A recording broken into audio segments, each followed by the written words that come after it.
के एक पत्र एडमिरल रामदास और उनके साथ 9 और विशिष्ट व्यक्तियों ने प्रधानमंत्री जी को लिखा था संस्थाओं की इंटेग्रिटी के बाबत। उसकी कॉपी आपको दी गई है, आपने वो पढ़ी है।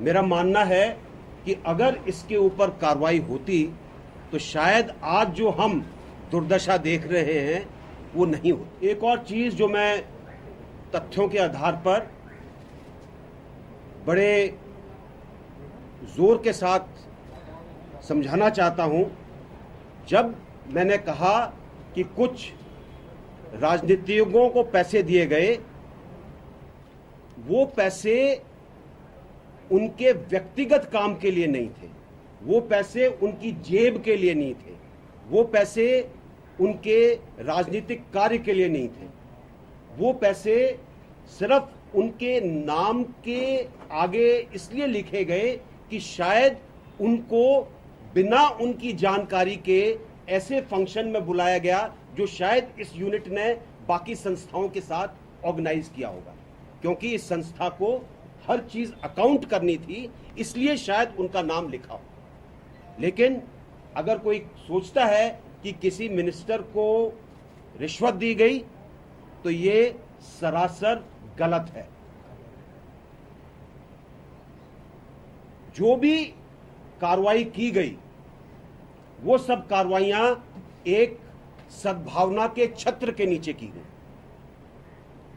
सद्भावना के छत्र के नीचे बहुत कार्रवाइयां होती हैं जो सामाजिक होती हैं, जो युवा वर्ग से ताल्लुक रखती हैं, जो इंफ्रास्ट्रक्चर डेवलपमेंट की होती हैं, जिससे फौज को 2 फायदे होते हैं। पहला फायदा होता है कि फौज के एंटी टेररिस्ट ऑपरेशंस के अंदर उनको ज्यादा मशक्कत नहीं करनी पड़ती, क्योंकि वो लोगों का दिल जीत सकते हैं। और दूसरा, कई जगह पर जहां उनकी सिक्योरिटी पर इसका असर पड़ता है, इन कार्यों से उनको मदद मिलती है। तो ये चीज लोगों के समझ में आनी चाहिए। इन सब कार्रवाइयों से युवा वर्ग को पृथकवादी तत्वों से अलग करने की कोशिश की गई। जो उस समय पत्थरबाजी हो रही थी, बयानबाजी हो रही थी, जो पृथकवादी तत्व उनको भड़का रहे थे, उससे उनको अलग करने की कोशिश की गई। क्योंकि इन कामों को यूनिफॉर्म में होते हुए नहीं किया जा सकता, क्योंकि यूनिफॉर्म अपने तरीके से एक और चीज दिखाती है, इसलिए इसको इंटेलिजेंस यूनिट ने काम किया। और किस तरीके से काम किया, क्या उनकी कार्य प्रणाली थी, वो मुझे नहीं पता। एक चीफ होने के नाते 13 लाख फौज का कमांड करना मेरा काम है। 100 आदमियों की टुकड़ी को कमांड करना मेरा काम नहीं है। ये बात सबको समझ में आनी चाहिए। तो कई लोग जो कहते हैं कि ये यूनिट मेरी थी, मेरी प्राइवेट आर्मी थी, वो अपने दिमाग में से इस शक को दूर करें। ये यूनिट डीजीएमआई के नीचे थी, इनको काम दिया जाता था और उसके बाद वो काम करते थे। उसके बाद वो कैसे काम करते हैं, क्या उनकी कार्यशैली है, कहां जाते हैं, ये उनके ऊपर मुनस्सर है, उनकी कमांड स्ट्रक्चर के ऊपर मुनस्सर है, जो कि उनके एसीआर चैनल के अंदर दी गई थी। अगर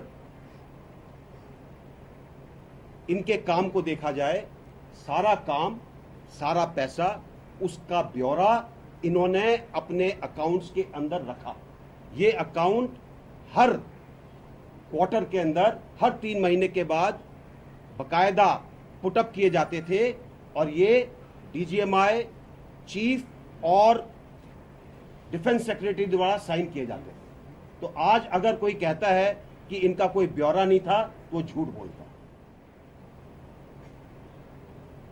एक और बात जो समझने की है, अगर हम देश के अंदर किसी इंटेलिजेंस यूनिट का काम देखते हैं, उसके काम की शैली और उसके काम का ब्यौरा अगर पब्लिक के तौर पर उसको डिस्कस करते हैं, तो मेरी निगाह में वो देशद्रोह है। क्योंकि आप अपने दुश्मनों को बता रहे हैं कि आपके पास क्या है और वो कैसे काम करता है। आज भी एक रिपोर्ट टाइम्स ऑफ इंडिया में आई है, मैं उसकी भर्त्सना करता हूं।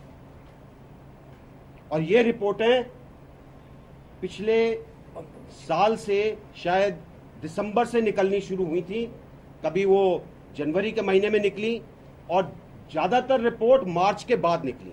मार्च तक तो ये बोर्ड ऑफ ऑफिसर्स की रिपोर्ट आर्मी के पास थी, उसके बाद ये एमओडी के पास थी, जुलाई के बाद ये एनएसए के पास थी। तो किस तरीके से ये रिपोर्ट लीक की जा रही है, इसकी जांच होनी चाहिए और ऐसे आदमियों के खिलाफ एक्शन होना चाहिए जिन्होंने इसके अंश या इसके बारे में इस चीज को बाहर लाने की कोशिश की, ताकि वो कुछ लोगों को बदनाम कर सके बिना ये सोचे हुए कि इससे देश को कितना नुकसान होगा। ये देशद्रोह है, ट्रीजन।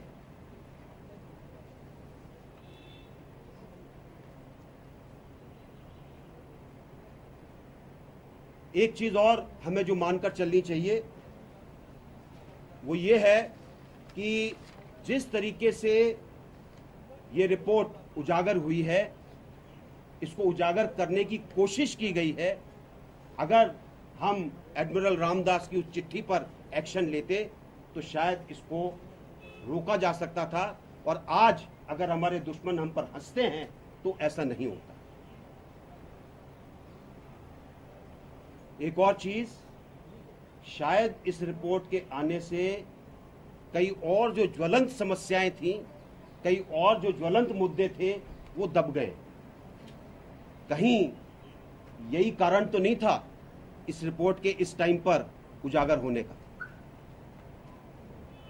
आपके यहां आने के लिए धन्यवाद। जय हिंद।